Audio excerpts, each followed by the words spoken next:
The Phantom video game console. So I figured I'd make a video about this since it's a neat oddity from 2003, 2004.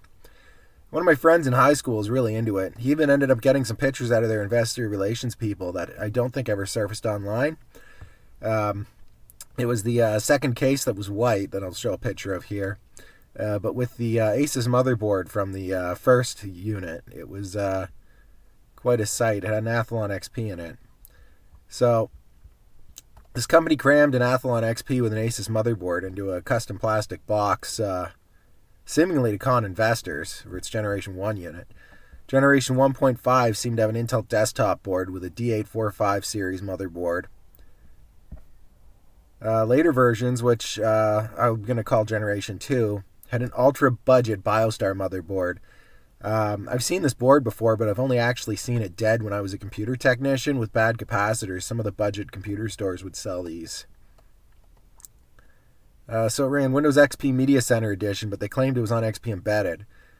It also had, at least they claimed it was, a GeForce FX 5700, which was a very power-hungry and at the time extremely anemic card. It was less than half the speed of its competitors from ATI. So they announced pricing at $200, far below the cost to produce a unit. This is less than the cost of the GPU at the time. I would have estimated a cost per unit around $600 based upon their choice of hardware at the time. Anyone who ever used XP Embedded also knows that it's pretty obnoxious to try to get a full desktop app working without including all of Windows XP. By 2004, this machine was a relic. By 2005, it wouldn't have even met the minimum system requirements for video games. It had about a quarter of the amount of RAM it needed to have a good experience on Windows XP, even just with web browsing and an antivirus installed. They say it had 256 megs of RAM. These units seem to be focused on running a promotional video, at least the first generation of them, that was just on a loop.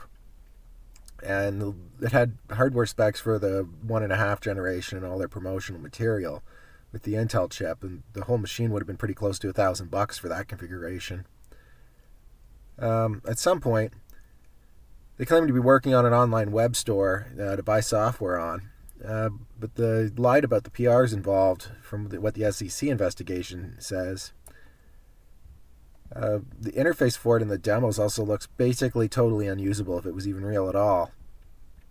By the time the Xbox 360 came around, the 360's GPU was 3 to 4 times faster. In many instances, it would have actually been pretty close to 6 times faster. The 360 CPU was between 5 and 6 times faster. And the 360, most importantly, didn't have Windows dragging it down using all its RAM. And games were actually optimized for it. So the SEC documents show that basically all their money went towards marketing. Seems pretty obvious that they weren't actually focused on trying to get this thing released. They also paid journalists for stock promotion to inflate their stock price. They went from being a penny stock company worth nothing to being worth quite a large amount of money and then back down to nothing again after the SEC investigation. They even tried to hide the fact that they were illegally promoting their stock by using fax machines rather than email.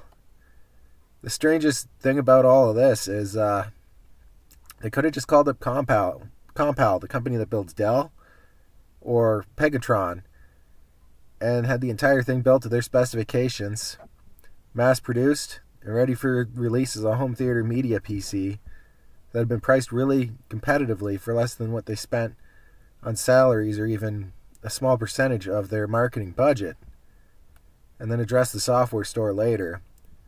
But it seems these people weren't actually out there to make something real. They were just out there to cash out their stock.